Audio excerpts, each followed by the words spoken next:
The seam over the eastern orchard tore with a sound like a sheet pulled too fast, and a handspan of their perfect sky peeled back to vacuum while 100 Vessons stood beneath it and did nothing but watch the number on the wall. I was already moving before the alarm finished its first sweep. I'd been crouched on the maintenance gantry 40 feet up, drinking the bitter tea they brewed from their orchard leaves, and I had a roll of gray tape clipped to my belt because a man who works pressure vessels for a living keeps a roll of gray tape clipped to his belt the way other men keep their wedding ring. I unclipped it on the way down the ladder. I didn't think about it. My hands thought about it for me. The Vesson call themselves the Maid Without. It's not a boast to them. It's a fact, the way I'd say I'm right-handed. They build sealed worlds, whole gardens hung inside a hull, sky and soil and weather, all held shut by interlocking field emitters so precise that the boundary between their air and the dark outside is a mathematical line, not a wall. No glass, no steel, no seams a man could point to and say, there, that's where two things were joined. They find joints obscene. A joint is an admission that you couldn't make the thing whole in one pour, and the Vesson do not make admissions. So when their flawless sky split open, they had no word for what to do about it. They had 100 words for the failure. I learned most of them in the next 10 seconds, all of them long and clinical and useless, but no word for the doing. Their engineers were already filing the event, filing it. One of them, a tall, gray shape named Oroset who oversaw the orchard array, stood at the wall console reading the breach rate aloud in a voice that did not rise. Field collapse, eastern quadrant, Oroset said. Aperture 41 centimeters and widening. Atmospheric loss within tolerance for 9 minutes. Recommend orderly withdrawal to the inner ring. 9 minutes. That was the number on the wall, big amber Vesson glyphs counting the air out of their orchard one breath at a time, and 100 of the Maid Without watched it the way you'd watch weather. Something that happens to you, not something you happen to. I hit the orchard floor and ran for the tier. You could feel it before you saw it. The pull of all that nothing on the other side, a steady cold suck dragging leaves and dust, and the bitter smell of their tea trees up toward the wound in the world. The grass laid flat in a long fan, pointing at the breach. A young Vessons, barely waist-high, what they call a half-grown, skin still more silver than gray, had got too close, and the wind of the leak had its small hand by the wrist and was walking it toward the dark one. Stumble at a time. I caught the half-grown by the back of its tunic and set it behind me without breaking stride. It made a sound I'd never heard a Vesson make. High, frightened. The adults didn't move. They were made without. Fear was a joint, and they did not show joints. The tier was up the wall and across the false sky, a jagged handspan where the field emitters had simply quit. A manufacturing flaw. I'd find out later, a cascade in an emitter spine that the Vesson had certified as incapable of cascading. The edges of the gap shimmered where the failing field still tried to hold and couldn't. Beyond it, black. Stars. The honest, indifferent vacuum that the Vesson had spent 10,000 years pretending they had abolished. I had a roll of gray tape in my hand. Let me tell you about the tape, because everything that mattered that day fits inside it. It's pressure patch tape, aluminized backing, a polymer adhesive that cures hard under a temperature differential. And there's no bigger temperature differential than the one between a heated garden and open space. We use it on hull breaches when the proper plate is 20 minutes away and you've got two. It's not elegant. It's not permanent. It is, in the trade, what you reach for when the alternative is watching people die while you wait for elegance. I'd carried that particular roll-up from my cutter that morning because the airlock gasket on my own little ship had been weeping, and I'd meant to seal it after tea. There was maybe half the roll left. Across the leading edge, in my own grease pencil, was the number 12. 12 meters, the length I'd torn off the last roll. A habit I keep so I always know what I've got left without unspooling it. Half a roll of gray tape and a grease pencil number. That's what stood between 100 Made Without and the dark. I want to be clear that I was not brave. Bravery is for men who have a choice and choose the hard thing. I had a tier in front of me, a tool in my hand, and 40 years of muscle that did the next thing without consulting me. I peeled a length off the roll with my teeth. The suck of the leak made the loose end stand straight out toward the gap like a compass needle, and I slapped the first strip across the bottom of the tier where it was narrowest. The adhesive grabbed. The cold on the far side cured it in a heartbeat, hard as a knuckle. The shriek of escaping air dropped a halftone. Behind me, Oroset stopped reading numbers. I didn't look back. You don't look back at a breach. You look at the breach. I laid the second strip crossways over the first, the way you build a patch, weave it, never one long piece that the pressure can peel. Short strips, overlapping, each one biting the edge of the last. The tape went on gray and went hard gray-black as the vacuum cured it. Strip, tear with the teeth. Strip. The fan of flattened grass began slowly to stand back up as the suck eased. What is that material? Oroset said. Not a question. Vesson don't ask questions of inferior species, they request data. Tape, I said. I had 3 strips left in my mouth, so it came out flat. That is not a field. No. It is and here the translator hunted, because the Vesson language has no common word for the thing I was doing, and the closest it landed on was a term from their deep history.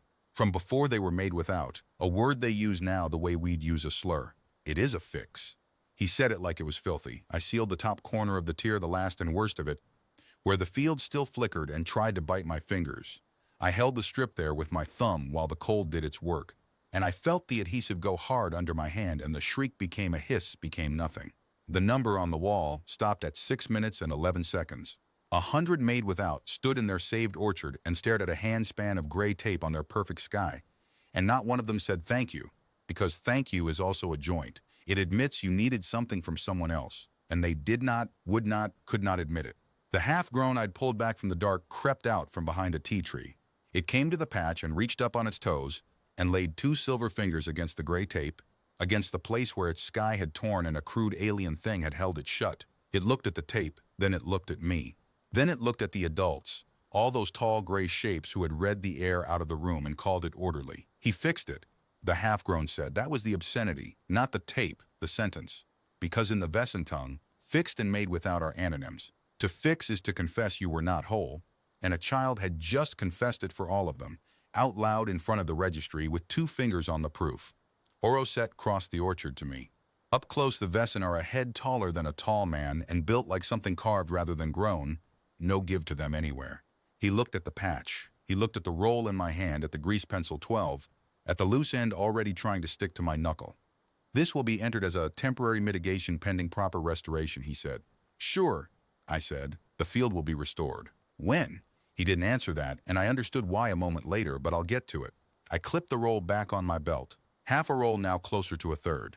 I'd written a new number on the edge before I clipped it. I always do, and the new number was 7. 7 meters of gray tape left between the Vesson and everything they'd spent 10,000 years denying. I went back up the gantry. My tea was cold. I drank it anyway, watching the patch, watching the half-grown who would not leave the patch, watching the adults who would not look at the patch, and I thought this is going to be a long contract. I should explain how a man like me ends up 40 feet over a Vesson orchard with a roll of gray tape and no one to talk to. I fix things. That's the whole of it. 41 years on hulls, gaskets, valves, seams, the unglamorous plumbing that keeps the people inside a ship from becoming the people outside a ship. I'm not an engineer in the Vesson sense. I don't pour worlds whole. I'm the other kind, the kind who shows up when the whole thing has a hole in it. There's a word for my kind in every language that's ever sailed the black, and in most of them it's said with respect, because most species have lost enough air to know what a patch is worth. Not the Vesson.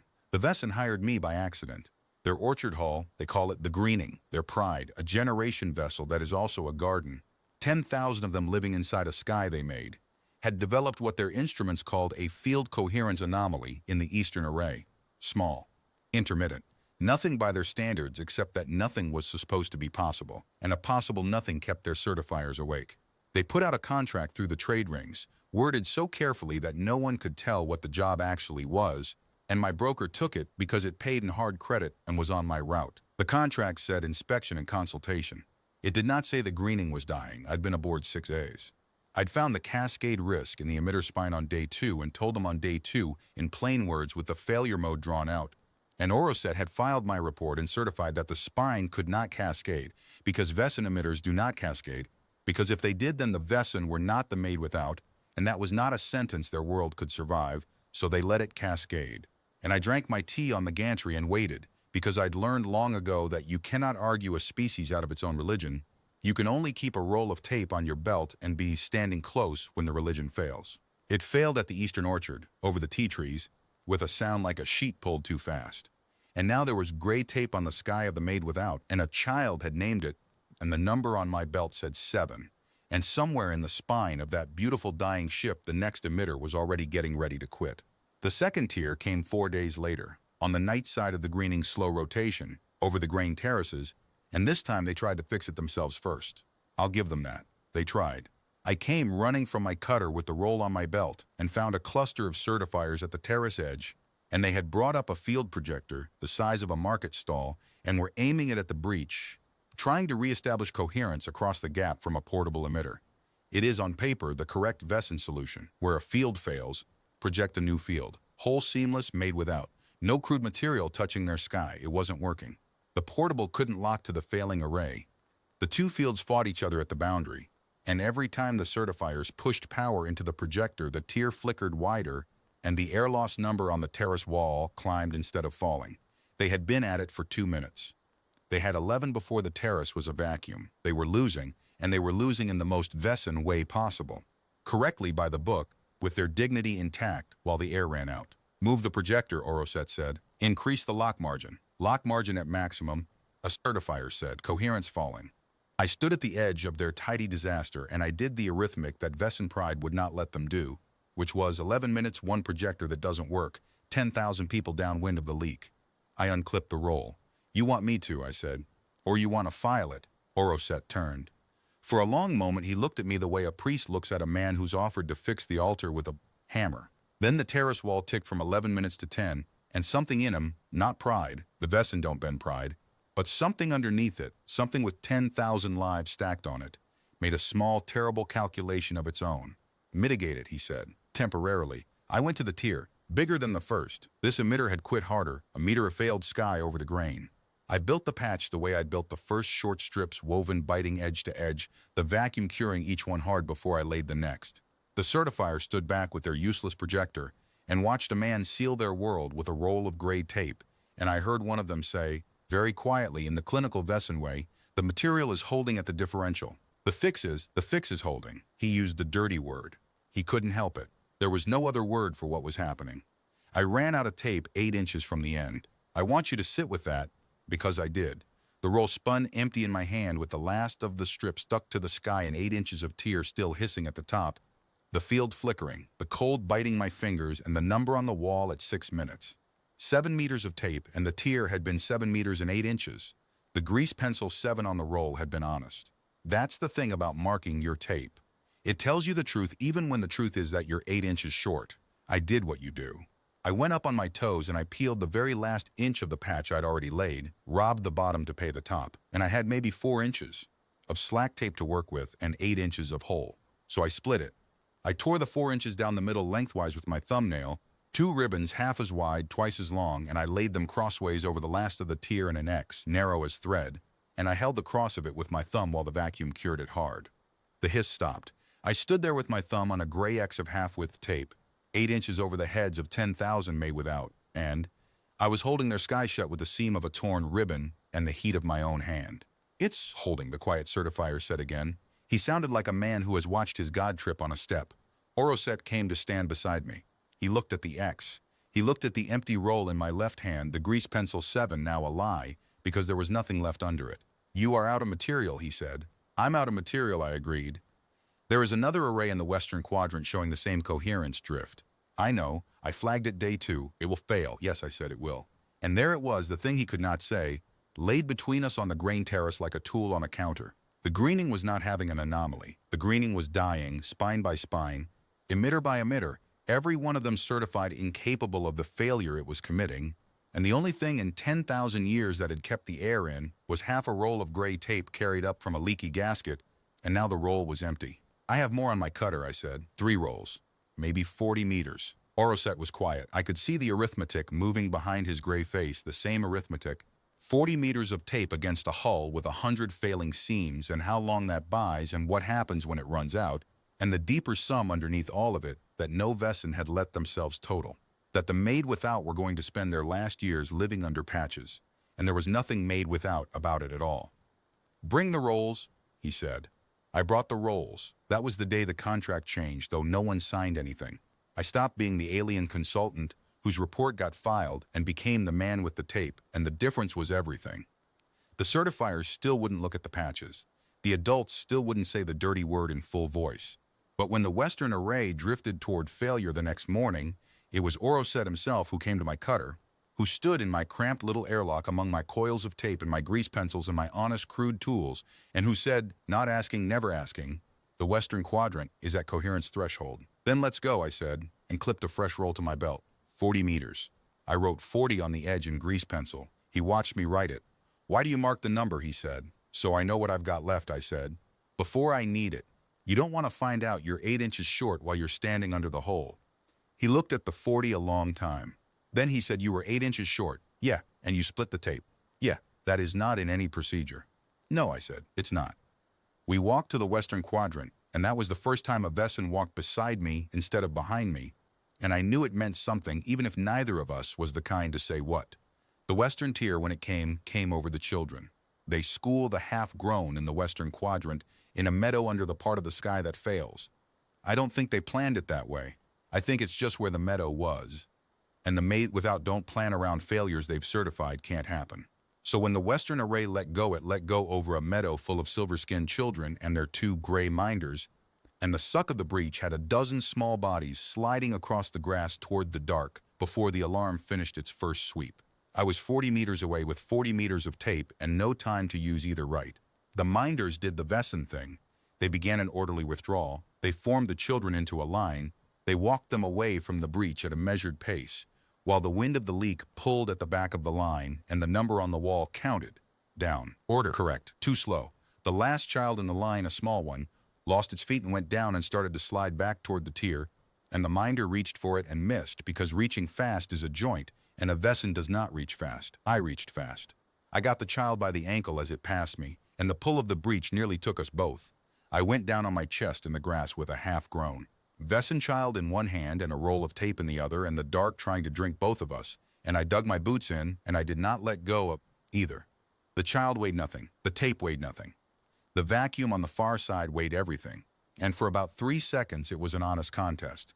Then a gray hand closed on my belt from behind and hauled. Oroset. He'd reached fast. The first Vesson I ever saw do it. He hauled me and the child back from the edge by my belt, the same belt I clipped the roll to, and we came off the grass in a heap of gray and silver and human, and the child was crying that high frightened sound and clinging to my arm with 2 silver hands, and Oroset was breathing hard, which I had not known a Vesson could do, and the tier was still open above us, hissing. Patch it, he said. His voice wasn't level anymore. I patched it. 40 meters of tape, and I used 11, and I wrote 29 on the roll when I was done. The child would not let go of my arm the whole time. I worked one-handed. You learn to work one-handed in my trade. The thing about a sealed world is that everyone inside it has built their whole sense of safety on the seal. And when the seal starts going, what cracks first isn't the hull, it's the people. The night after the Grain Terrace tier, the one where I split the tape, the greening had its first hoarding. I didn't see it start. I heard about it the way you hear about everything aboard a generation hull. From the maintenance crews, who hear everything, because maintenance crews are invisible, and invisible men get talked in front of. A family in the orchard quarter had taken their half-grown and barricaded into a storage compartment with a week of food and a hand welder, and they would not come out, because they had decided that the inner compartments were safer than the open garden under a sky that had now torn twice. They were not wrong, they were just first. By the second day, there were a dozen such barricades, and by the third, the conclave certifiers were having to choose between maintaining the hull and chasing down families who'd sealed themselves into compartments that the hull's life support hadn't been balanced to feed. Without were discovering panic, and they were terrible at it, the way you're terrible at any language you learn at 60. Oroset came to me about it because he didn't know who else to ask. That's a thing I want to be honest about. I was not wise. I was a hull man a long way from home, but I'd seen species come apart before in slow leaks and fast ones, and there's a pattern to how people behave when the thing they trusted to keep the dark out stops being trustworthy, and Oroset had no pattern for it at all, because the Made Without had never had a reason to come apart. They will not return to assigned compartments, he said. We were on the gantry. He'd taken to climbing it now, joint or no joint, to talk where the certifiers couldn't hear. They believe the inner ring is sound and the garden is not. The garden is sound. We have certified it sound. You certified the sky sound too, I said, right up until it tore. They watched you do it. Now your certification's worth what their air's worth, which from where they're standing is not much. You can't certify your way back into their trust. You spend it. Then how is it regained? You don't regain it. You replace it with something better than trust. I tapped the roll on my belt. You make it checkable. Right now they're hiding in compartments because they can't tell a sound sky from a torn one until it tears. So give them a way to tell. Put the number on everything. Let them read the hull the way I read the roll. A scared man who can check the thing himself is a calmer man than a safe man who has to take your word for it. He thought about that the way he thought about everything. Slow, every angle. You are proposing we teach 10,000 civilians to inspect the hull. I'm proposing you stop being the only ones who get to know whether the sky is going to hold. You've kept that knowledge in the conclave for 10,000 years because knowing was the same as being made without. Knowing was holy. Now, knowing is the difference between a family in a garden and a family barricaded in a closet, and you're going to have to hand the holy thing out to civilians or watch them tear themselves apart faster than the hull does. It went against everything the Wesen were. The made-without doctrine wasn't only about how you built a thing. It was about who got to certify it, who held the knowledge of soundness, who stood between the people and the dark. The conclave was that. To put a number on every patch where any half-grown could read it was to take the dark holding out of the conclave's hands and put it in everyone's, and Oroset understood that. And I watched him understand it, and I watched him decide to do it anyway, because the alternative was families starving in barricades under a sky they'd stopped believing in. Show me, he said, how to put the number on everything.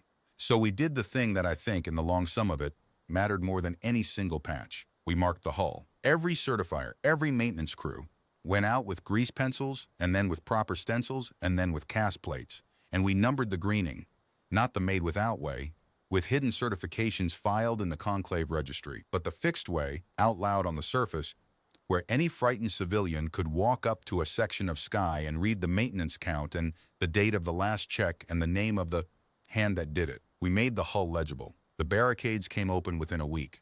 Not because anyone ordered them open. You can't order a scared man brave, but because a family hiding in a closet could now send their half-grown out to read the number on the nearest patch, and the half-grown would come back and say, it says checked, it says sound, it says the hand that did it was Isu's teacher. And slowly, number by number, the families came back out into the garden because the garden had stopped asking them to take its soundness on faith. A made-without world runs on faith. A maintained world runs on numbers. The Wesen had spent 10,000 years on the first, and they made the switch to the second in about a month. And the only reason they could is that they were underneath the religion, the most numerate species I ever worked beside. They just needed permission to count the right thing. Isu helped mark the hull. It was very serious about it. It had a grease pencil and a little ledger, and it walked the eastern orchard section, writing numbers and dates in its careful glyphs. And when a frightened civilian asked it whether the sky was sound, it didn't say yes. It says checked 4 days ago, and there's a patch here with a number, and the number means we know what's left before we need it, which is a better answer than yes. Yes is a made-without answer. The number is a maintained one. After the meadow, they let me see the spine. The spine of the greening is the long structural keel where all the field emitters root, a single poured column running the length of the garden. Hull, 10,000 years old, the literal backbone of their made-without world. No Wesen had let an outsider near it before. It is to them the holy of holies, the proof of what they are. One pore, no joints, the whole keel of a living world made as a single seamless thing. It was cracking. Oroset took me down through the root tunnels under the orchard, past certifiers who would not meet my eyes, to a viewing gallery where the spine ran by like a gray river of cast stone, and he showed me the hairline fractures, the length of the keel, branching, the way old stone branches when it's been carrying more than stone for too long. Each emitter spine that had failed at one of these hairlines. Each one that was going to fail was waiting at one too. 10,000 years, Oroset said. The pour was certified perfect. It is perfect. Perfection does not crack. Stone cracks, I said. Everything that holds a load cracks, given enough years and enough load. It's not a flaw in the pour, it's just time. You built a perfect thing and then you used it for 10,000 years. There is no procedure for this. No, I said. Because the procedure assumes the thing can't break. Once you admit it can break, you need a different kind of person. You need a man who fixes things. He was quiet a long time, watching the cracked spine of his world slide past in the daylight that poured down the root tunnel from the false sky above. The Wesen built everything bright. Even their holy of holies was lit like noon. Sun panels glaring off the gray stone, no shadows to hide the hairlines in. They had nowhere to hide from what they were seeing. Show me, he said finally, how a man fixes things. So I showed him. I'm not going to pretend I saved the greening with a roll of tape.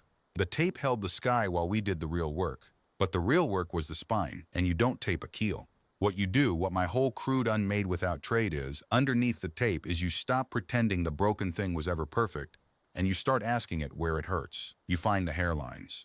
You sister the cracked sections with material that gives a little, that bends instead of crisp snapping under load, because a thing that bends under stress outlives a thing that's certified rigid. You add the joints the original was too proud to have. You make it whole again by making it admit it was never whole. It took us 2 months. Me and a crew of Vesson certifiers who had spent their whole lives being made without, and now spent their days under my hand learning to fix. They were good at it once they let themselves be. Of course they were. They're an engineering species. The only thing wrong with them was a religion that forbade them the most useful word in the trade. The first time a certifier laid a sister bracket across a hairline and torqued the bolts and felt the spine stop flexing under his hands, he made a sound I'd never heard a Vesson make. Low. Surprised, almost a laugh if a Vesson could laugh. It holds, he said. It holds, I agreed. It is not made without. There is a joint. I can see the joint. Yeah, I said. You can see the joint. That's the point. A joint you can see is a joint you can check. A joint you can check is a joint that won't surprise you the way that sky surprised you.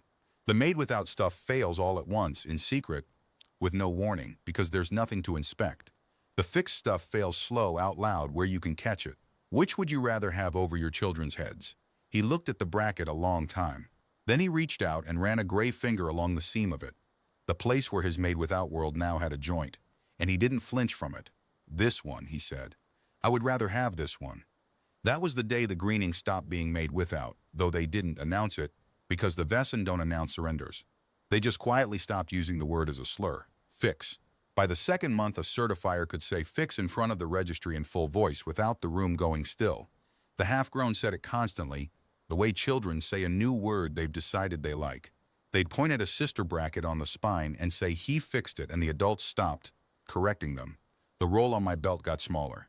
I went through the 3 from my cutter, and then a trade ring freighter brought 12 more on Oroset's order, 12 rolls of human pressure tape, ordered by a Vesson, the most made-without species in the black, and I wish I could have seen the face of the broker who filled that order.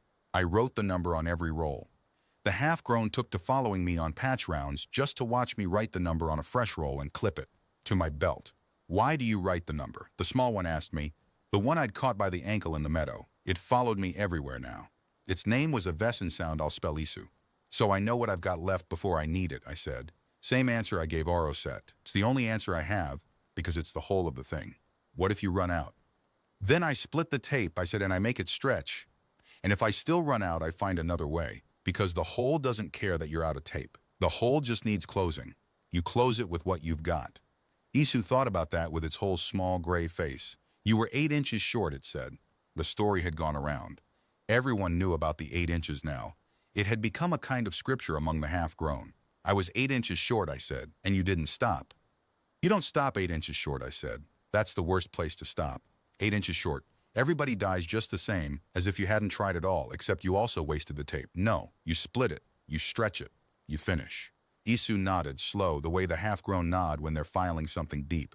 I didn't think much of it at the time. I should have. Children file everything, and they pull it back out at the worst possible moment, which is to say exactly the moment it's needed. Not all of them came over. There was a certifier named Veilcore who decided I was the disease and not the cure, and for a while he was the most dangerous thing on the greening, more dangerous than the cracking spine, because the spine only wanted to kill people, and Veilcore wanted to be right. He'd been the array master before Oroset brought me down to the spine. A senior man, certified the Eastern emitters himself, signed his name to the certification that said the spine could not cascade. When it cascaded over his tea trees, the failure wasn't only in the hull, it was in his name.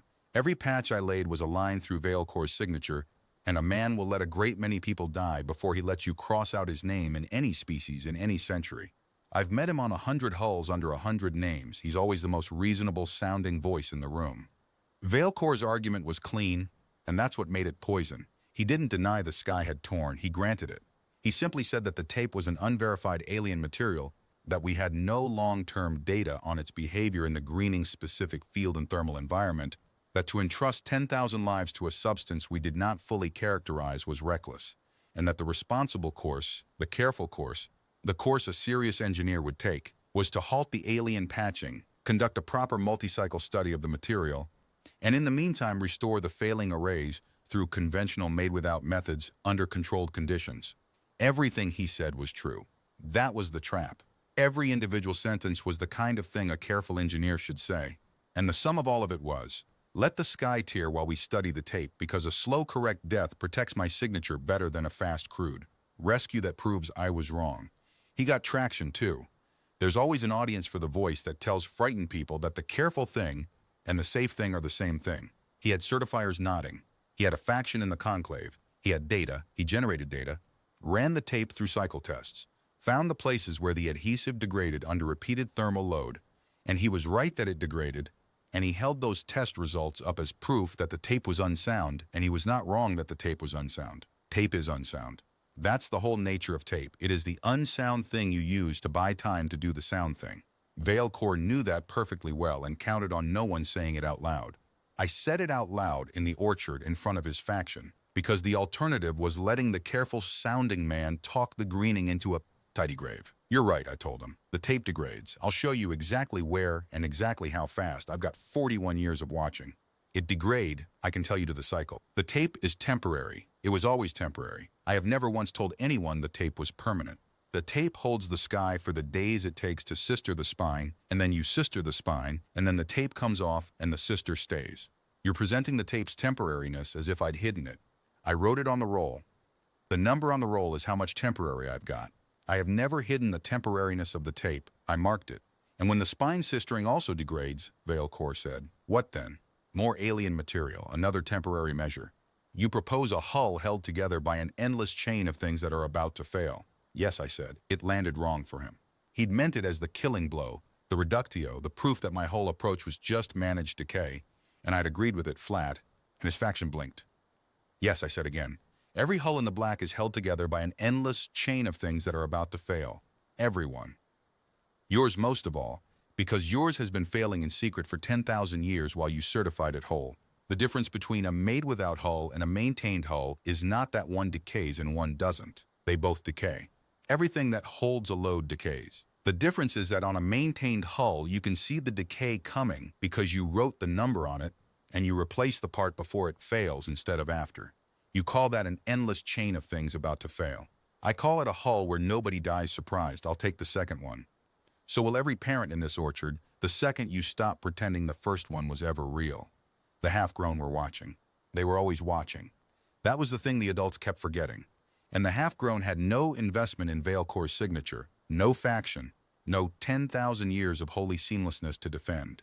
They had 2 fingers' worth of memory of standing under a tearing sky while the adults read numbers and walked away, and they had a patch over their school meadow that they'd thrown up with their own hands, and when Veilcore said an endless chain of things about to fail like it was a horror, a half-grown in the back said, clear as a bell in the orchard quiet, that's just what being alive is. I don't know which one said it. I've always been a little sorry I don't. It went around the greening faster than any tear. That's just what being alive is.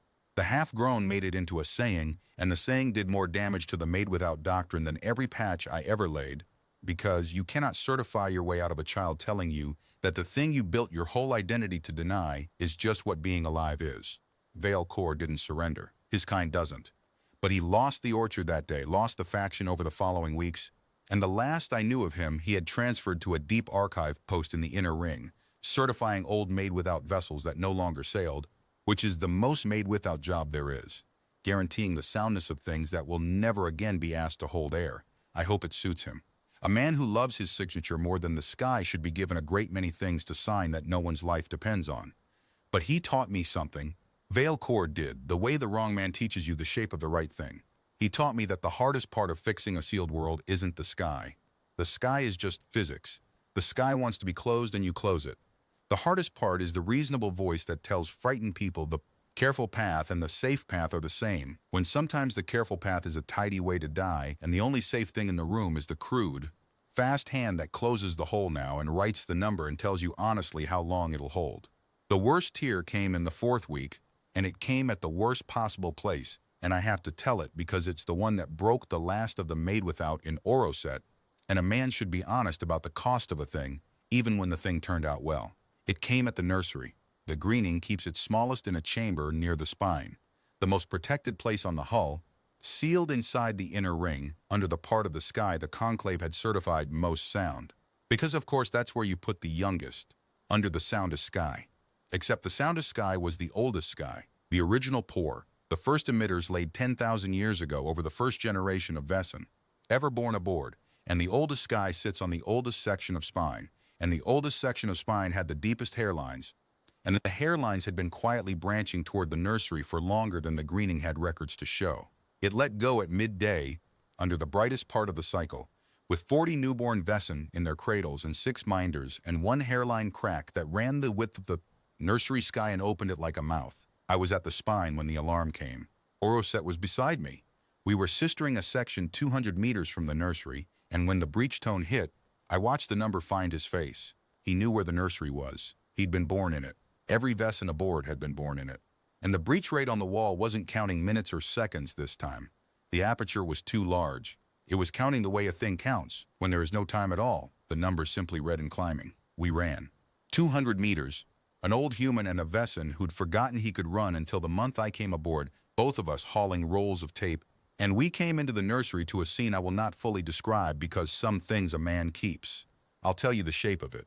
6 minders had done the made without thing for half a heartbeat, formed up, begun the orderly withdrawal, and then they had stopped doing it, all 6 at once, because they had spent a month watching half-grown refuse the orderly line and they could not, looking at 40 cradles, do the thing their doctrine still technically required. They broke doctrine. They scattered to the cradles instead of the door, each minder gathering what newborns it could against its body, turning its own back to the breach, becoming a wall of gray flesh between the cradles and the dark. It cost 3 of them. I'll say that plainly. The suck of a breach that size does not care how much you love what you're shielding. 3 minders went to the dark holding newborns they would not release, and the newborns lived because the minders did not let go, and that is the most made without thing, and the least made without thing I ever saw in the same instant. 3 Wesen who certified nothing, filed nothing, withdrew from nothing, and simply would not let go. Oroset and I closed the sky. I won't pretend the tape did it alone.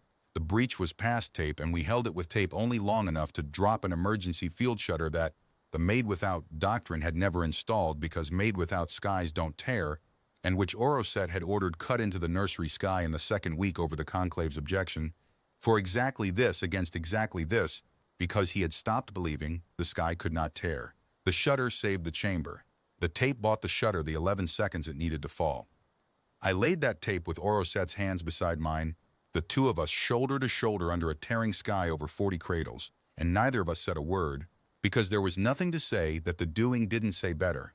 When it was sealed, shutter down, tape holding the shutter's edges, the red number gone dark. Oroset stood in the middle of the nursery among the cradles and the 3 minders who were not there anymore, and he did the thing I had never seen a Wesen do and have never seen one do since. He made a sound, not the high frightened sound of the half-grown, a low one from somewhere under the doctrine, a sound that had been waiting 10,000 years for permission. He grieved out loud, the mate without grieved out loud, in front of the registry, in front of me, and it was the most human thing, and he was the least human creature I ever knew, and there is no contradiction in that sentence. There never was. It just took me a sealed sky and 3 dead minders to understand it. We certified this chamber soundest, he said when he could. We put the youngest under the oldest sky and called it safest because it was oldest. Oldest. We confused oldest with soundest for 10,000 years. The oldest thing is the most worn thing. We knew that about everything except ourselves. Yeah, I said. There wasn't more to say. 3, he said. 3 minders, I know. They did not withdraw. No, I said, they didn't. That is against doctrine. It is. He looked at me, and his gray face was wet. The way the half-grown's faces got wet. The adults learning it late, learning it from the children, learning it from a torn sky. Then the doctrine is wrong, Oroset said. I am the array master, and I am telling the registry the doctrine is wrong. They did not withdraw. They held on. They were 8 inches short, and they did not let go. Write it down. Write down what they did, and put a number on it so the next minder under the next torn sky knows it can be done, knows there is a count, knows that 3 of us held 40 and did not let go. He turned to the nearest certifier, who was standing frozen in the doctrine's wreckage. Write the number, Oroset said. 40 saved. 3 given. Write it where it can be read. Make it checkable. Make it so no one ever has to take it on faith that it can be done, because here is the count, here is the proof, here is what was left and what it bought. They wrote it. There's a plate in the Greening's nursery now, cast metal, and it carries a number, and the number is 40/3, and under it in the careful glyphs the dates and the names of 3 minders who broke doctrine to become a wall. The half-grown read it. They bring their half-grown to read it. It is the most read number on the hull. That was the day the made without doctrine actually died, not the conclave's ruling, which came later and only made official what was already true. It died in the nursery, in a grieving sound from an array master who had finally let himself feel the weight of a sky he'd certified soundest because it was oldest. Everything after the nursery was just the Vesson catching up, in writing, with what 3 minders had already proved with their bodies. That you don't let go 8 inches short. That you write the numbers so the next hand knows. That being alive is an endless chain of things about to fail, and you hold them anyway, and you hold them out loud. Word of the greening got off the hull, the way word always gets off a hull, and the trade rings did with it exactly what trade rings do, which is to turn a dying world into a market. The first to come was a salvager, a long, lean ship called the Patient Return. They always have names like that, the salvagers, soft, hopeful names bolted to ships full of cutting gear, and it hailed the greening offering what it called orderly transition services, which meant, your hull is failing, your doctrine is broken, your people are frightened, sell us the rights to the wreck before it's a wreck, and we'll evacuate your population to a relocation contract and strip the greening for the field emitter alloys, which are worth more dead than your whole civilization is worth alive. They put it more gently than that. They always do. But that was the offer, and they made it to the conclave, and a faction in the conclave, the same faction that had nodded at Vale Core, was not certain they should refuse it. I want to be fair about that faction because it's easy to make them villains, and they weren't quite. Their reasoning was this: a made-without vessel that can no longer be made without is not a Vesson vessel. It is an admission. To accept the salvager's contract would be to evacuate cleanly, preserve the population, and end the greening before it became a thing that proved the made-without had been wrong all along. Better a clean evacuation than a maintained hull that for centuries, as a floating monument to the day the doctrine broke. They were not trying to kill anyone. They were trying to save the doctrine by killing the ship that had disproved it. That's a kind of love, even. It's just a love for an idea over the people the idea was supposed to serve. And I've watched that love burn down more than one good thing. Oroset asked me to be in the chamber when the salvager's envoy made the formal offer. I am not a diplomat. I'm a hull man. But he asked me, in the Vesson way, by telling me the meeting's time and place, and then not telling me to come. Because he wanted, I think, a witness in the room who measured worth in air held rather than alloy stripped. The salvager's envoy was smooth. It laid out the relocation contracts, the per capita transition stipends, the alloy valuations, the projected timeline. It was very good. It had numbers for everything. And the faction listened to the numbers, because Vesson loved numbers. And these were the wrong numbers, but they were numbers and they slid in easy. Then the envoy made its mistake. It gestured up at the chamber sky, which like every sky on the greening now carried a grease pencil maintenance count, the date of the last check, the name of the hand, and it said, with a salvager's practiced regret, these markings, this graffiti, forgive me, on a once pristine hull, it is frankly the clearest sign that the vessel's integrity has been compromised beyond recovery. A made-without hull bears no marks. A marked hull is a confession of failure. My principals see these marks as the surest proof that the greening is no longer salvageable as a living vessel, only as material. The chamber went still. The salvager thought it had scored. It had read the room as a made-without room, where marks were obscene, where a marked hull was a shamed hull, and a month ago it would have been right. Isu was in the chamber. It was always in the chamber by then. The half-grown had won the right to witness conclave sessions in the 3rd week, another small doctrine that died quiet. And Isu stood up, a half-grown, in the conclave chamber, before a salvager's envoy and a faction ready to sell its own sky, and it pointed up at the marks on the chamber sky, the same marks the envoy had called graffiti. That one says checked 9 days ago, Isu said. That one says the hand was my teacher. That one has a number, and the number means we know what's left before we need it. You call it a confession of failure. It's not. It's how we know the sky is sound. On your ship, when the hull fails, who knows first? The envoy didn't answer. On your ship, Isu said, when the hull fails, the people find out when the air goes. Because your hull has no marks. You take your soundness on faith the way we used to, the way our sky tore while we read numbers and walked away. We don't take it on faith anymore. We mark everything. We know what's left before we need it. That's not a confession of failure. That's the only thing that's not failure. You want to strip our hull for alloy and put us on a ship with no marks on it, a ship where we'd have to take the sky on faith again, after we just watched faith tear over our cradles. Its voice did the thing then. The thing it had learned from me without my teaching it, the flat, hard finish. No, we've seen what's under the faith. We'll keep the marks. The faction did not vote for the salvager. They didn't vote against it either, not that day. Their Vesson, they deliberated, but the salvager's envoy had lost the chamber the moment a half. Groan explained to it that a marked hull was the only honest kind, and it knew it, and the patient return left orbit within the cycle. Salvagers can read a room too. There's no profit in a population that has decided it would rather live under visible joints than die under a pristine seal. After in the corridor, Oroset walked beside me and he was quiet a long way, and then he said, the thing that I've kept longest of everything he said to me. The salvager called the marks a confession of failure, he said. And it is. That is exactly what it is. Every mark on this hull is a confession that the thing beneath it is not whole, will not last, must be checked, will someday fail. We have covered our entire world in confessions of failure. He stopped walking. We were under a section of orchard sky thick with grease pencil numbers, dates, names, the whole legible confession of the greening written overhead in the bright daylight the vessel lived in. And it is the soundest this vessel has been in 10,000 years. We were never sound when we were made without. We were only unconfessed. The failures were all there. We simply had not written them down.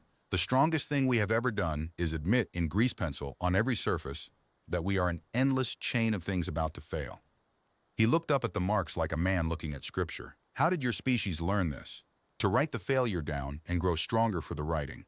We didn't learn it, I said. We never had your problem. We never thought we were whole. We've been patching leaky boats since before we had the black to sail. The number on the roll isn't wisdom. It's just what you do when you've spent your whole history 8 inches short of enough and you got tired of being surprised. That, Oroset said, is the wisdom. You simply have had it so long you no longer recognize it as wisdom. It is the water you swim in. He started walking again. We will recognize it for you. We will make a doctrine of it. Because we make a doctrine of everything. And in 9 generations, our half-grown will think the maintenance count was always Vesson, and they will be insufferable about it to whatever younger species they meet, and they will be wrong about where it came from. But they will be alive to be wrong, under a sky they can read, and that is the trade I will make. There was a night. They keep a night the greening, the rotation dims the sky panels to a deep blue, and the garden cools and the half-grown sleep, when the spine nearly took the whole thing at once.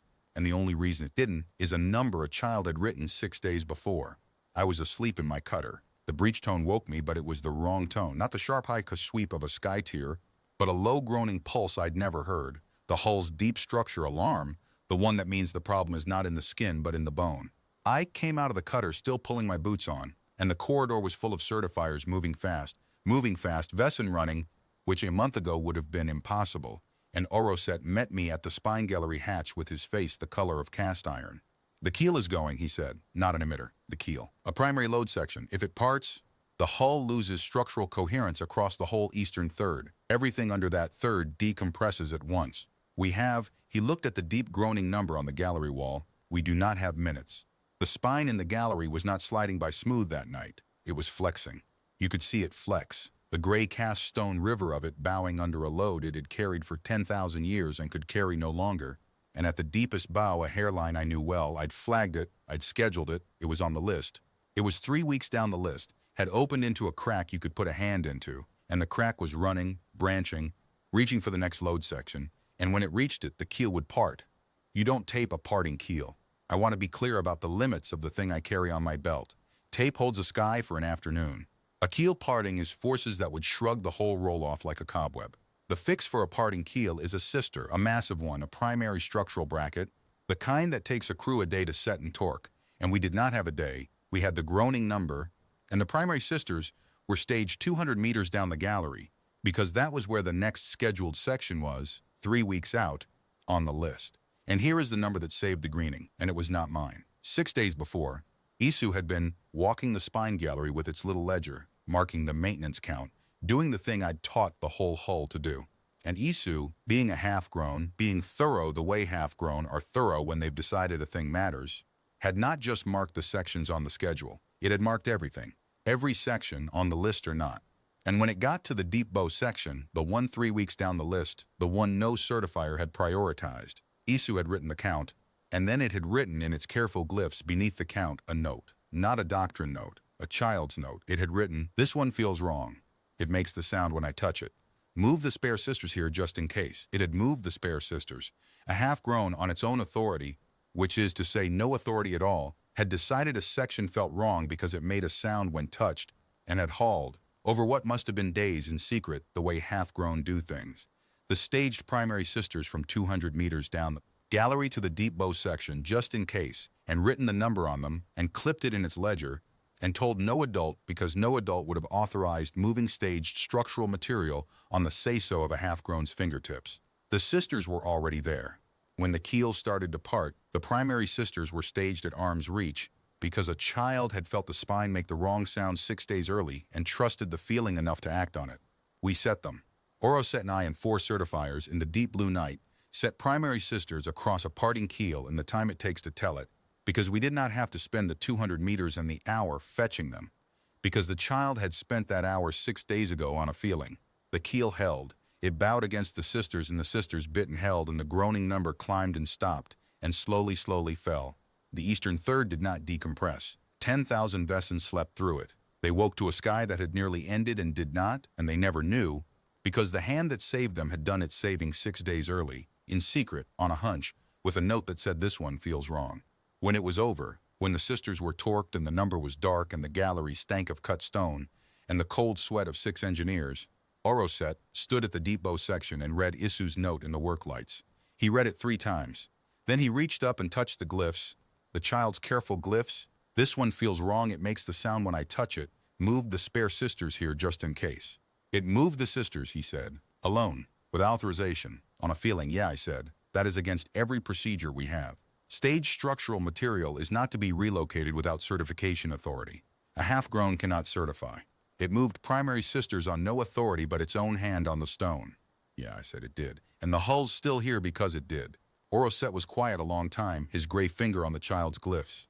The made without doctrine would have called what Isu did the worst kind of obscenity, an uncertified hand acting on an unmeasured feeling, moving wholly structural material on no authority, the absolute opposite of everything the made without were. And the maintained doctrine, the new thing, the thing we were still inventing one dead doctrine at a time, did not yet have a word for it either, because the new doctrine was about numbers and checks and written counts, about making the failure legible, and what Isu had done was something the numbers alone couldn't have done.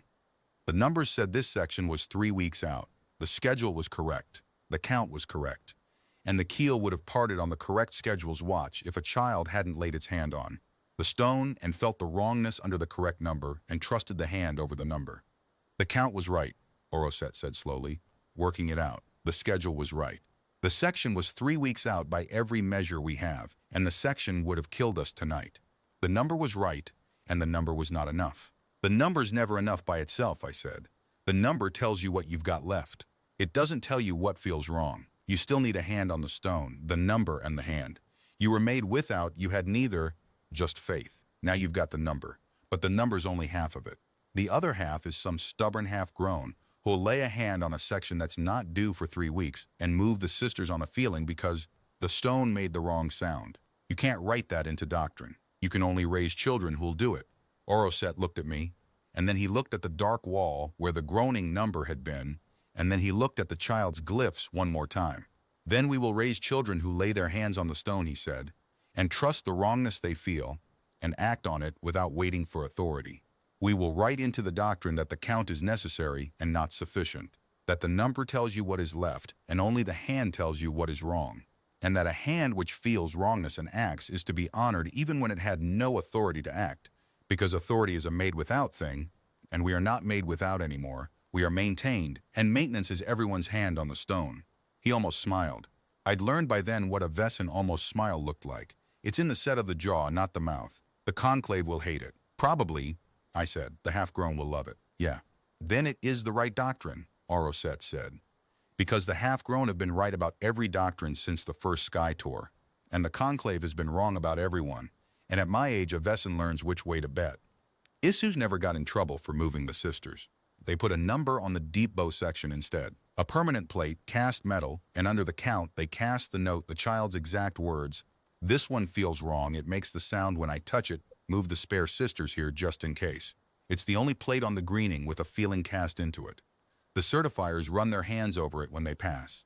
They've started doing what Isu did, laying a hand on the stone, listening for the wrong sound, trusting the hand. It's not in any procedure.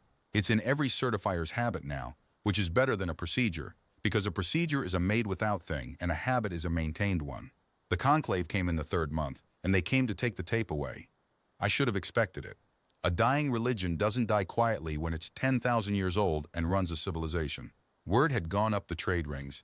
There are no secrets in the black, only delays. That the greening, the proudest made without vessel in the fleet, was being held together by an alien with a roll of gray tape, and that its certifiers were learning to say the dirty word out loud. The conclave is what the Vesson have instead of a government, the keepers of the made-without doctrine, the ones who certify that a thing is whole.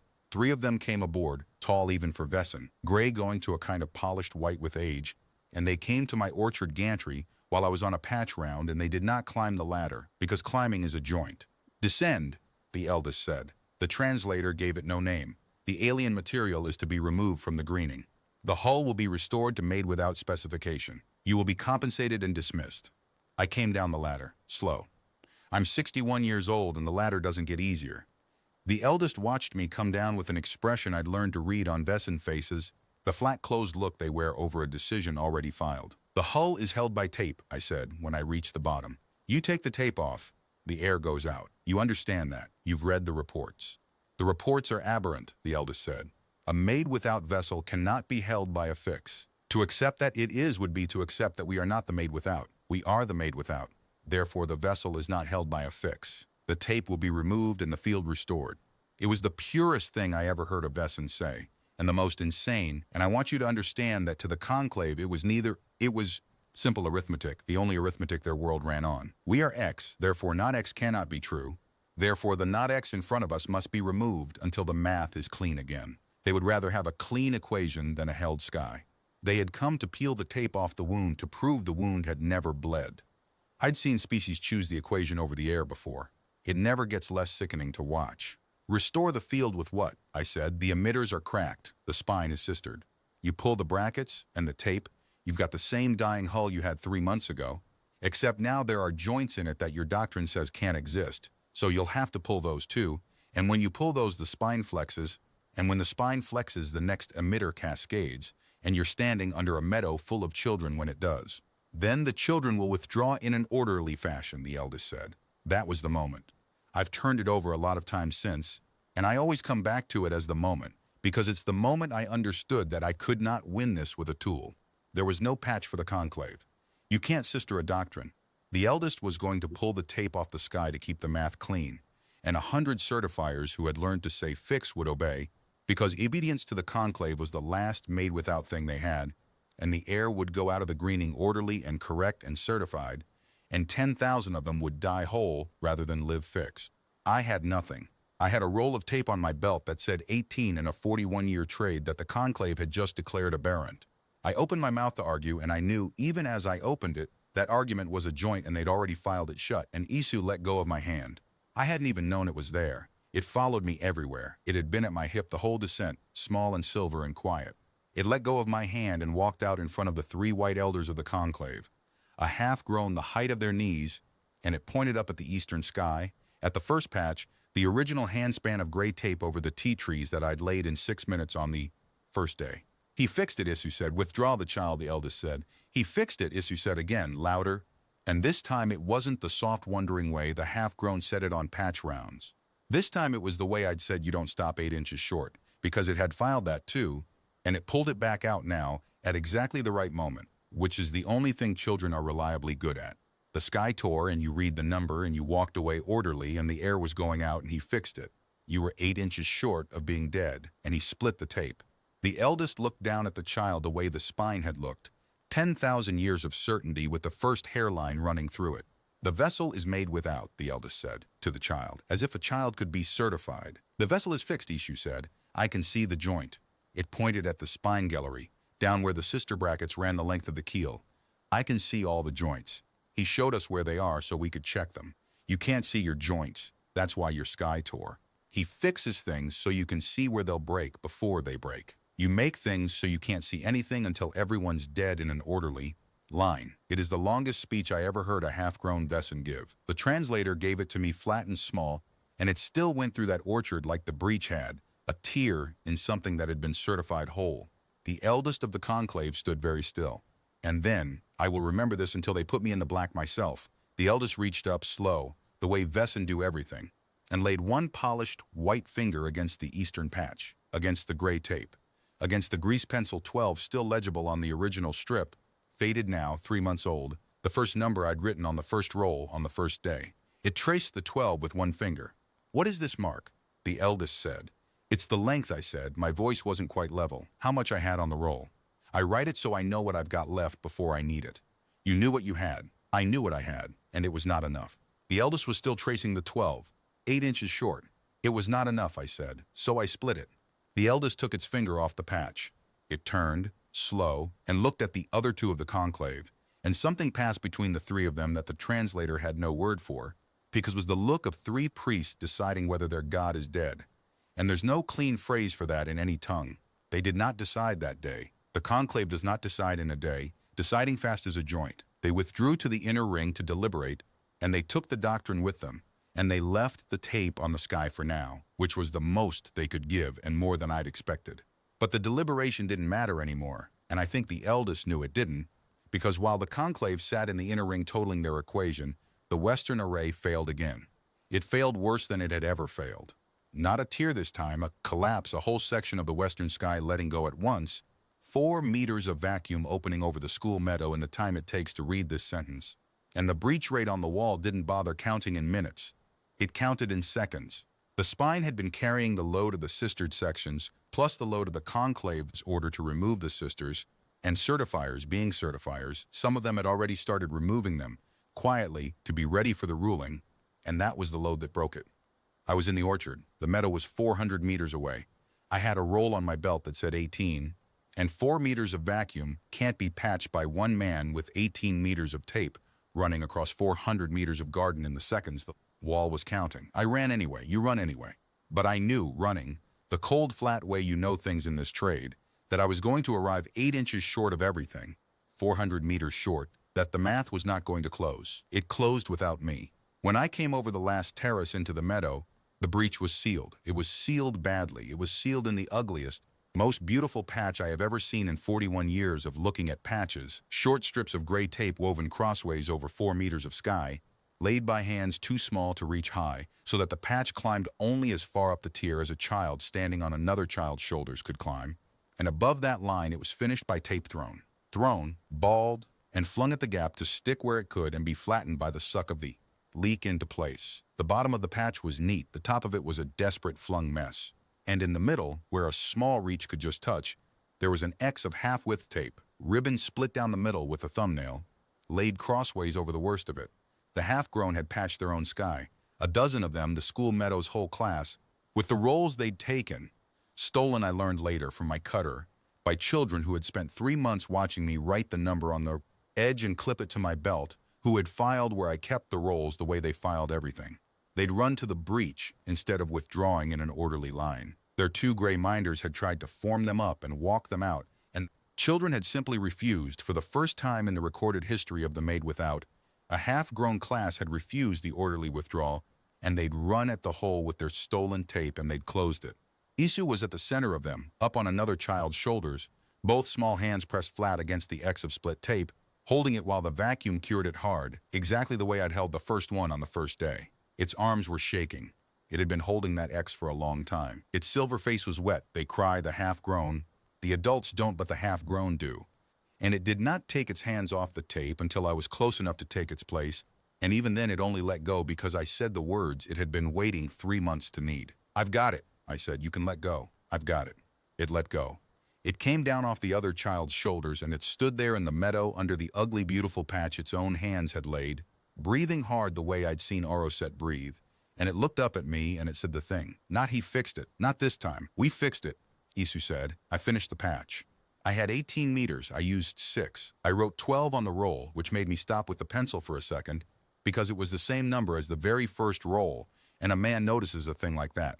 The children watched me write it. Then every one of them, all 12, took out the grease pencils they'd also stolen. Of course they'd stolen the pencils too, and wrote the number on their own half-empty rolls, the count of what they had left before they need it. The conclave ruled the next morning. They did not announce that the Made Without doctrine was dead. They are Vesson. They do not announce surrenders. What the eldest announced, standing in the orchard under the eastern patch with one white finger resting on the faded grease pencil 12, was a new certification standard. From this day, the eldest said, a vessel of the Greening Fleet would no longer be certified Made Without. It would be certified Maintained. And the mark of a maintained vessel, The thing a certifier would look for to know the hull was sound was not the absence of joints. It was the presence of a number on every patch, the length, what you've got left written before you need it. So the next hand to come along knows what the last hand knew. They built it into the doctrine. Of course they did. They're an engineering species, and once they let themselves have the word, they made a religion of it, the way they make a religion of everything. Every patch, every greening hull, from that day carries a grease pencil number. Every certifier carries a roll on his belt. The holy of holies, the spine, the one poor keel, that had been the proof of their made without perfection, is now sistered end to end with visible joints. And at every joint, stamped into the bracket, is a number, not the length of tape. They graduated past tape on the structural work, but the same idea, the maintenance count, the what you've got left before you need it, carried up out of grease pencil into permanent cast metal. They made my habit into scripture. A man's whole religion can be the wrong shape, and the right tool, offered at the right moment by the right child, can break it open and let the air back in. I stayed 2 more years. Not because they needed me to. By the end of the first year, the certifiers could sister a spine and weave a patch as well as I ever could, and the half-grown could do it better, because they'd never had to unlearn a religion first. I stayed because Oroset asked me to, in the Vesson way, which is to say he never asked. He came to my cutter one morning with a contract that paid in hard credit and route convenience. And the contract said inspection and consultation, the exact words as the first one, and we both knew it was a lie the same way the first one had been a lie, and that was how a Vesson says, please stay. I signed it. I wrote 40 on a fresh roll and clipped it to my belt and went up the gantry, and that was that. The greening healed. That's the only word for it. Not made without healed, the way a thing heals that admits it was hurt. The eastern orchard grew back thick over the original patch, the tea trees crowding the spot where the first tier had been, and you had to push the branches aside to see the gray tape underneath, faded now to the color of old bone, the grease pencil 12 just barely legible. They never took that patch down. They could have. The array under it had been fully sistered and re-emitted. The patch was long past doing any work. They left it. Oroset told me, once, in the closest thing to plain speech I ever got from him, that they left it because it was the first joint, and a maintained vessel honors its first joint the way a made-without vessel had honored its seamlessness. The half-grown brought their own half-grown to see it.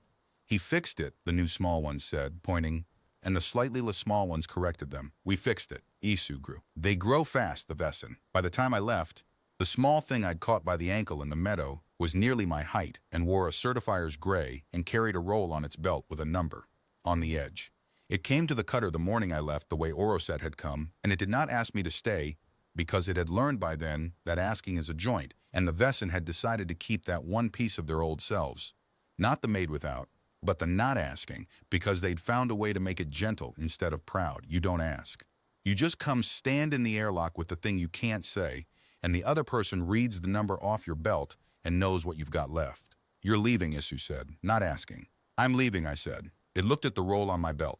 40, fresh, clipped that morning. It looked at the roll on its own belt, and then it did a thing I did not expect and have not stopped thinking about. It unclipped its own roll, and it took out its grease pencil, and it crossed out the number it had written, and under it, it wrote a new one, and it handed me the roll. The new number was the count of what it had left. But it had written it on a roll it was giving away, which made no sense by the rule I'd taught it. You write the number for the next hand, so the next hand knows, and then I understood that that was exactly the point. It was giving me its roll so that I would be the next hand somewhere down the black, on some other hull with some other hole, and when I reached for it, I'd find a number already written in a child's careful glyphs, telling me what was left before I needed it. So you know what you've got, Isu said, before you need it. I took the roll. I clipped it to my belt next to my own. 2 rolls now, 2 numbers, mine and the child's. I have carried that second roll ever since. I have never used it. There's always been my own tape to spend first, and a man does not spend a gift like that until he's 8 inches short of everything and there's nothing else left. And I have been close. A few times in the years since, close enough to put my hand on it. I never have. But I checked the number on it sometimes. It's still legible. A child's glyphs, the count of what was left, carried across the black on the belt of a man who fixes things. The greening still sails. I hear about it on the trade rings, the way you hear about an old friend through other people. The made without are gone. There's no such species anymore, not in the old sense.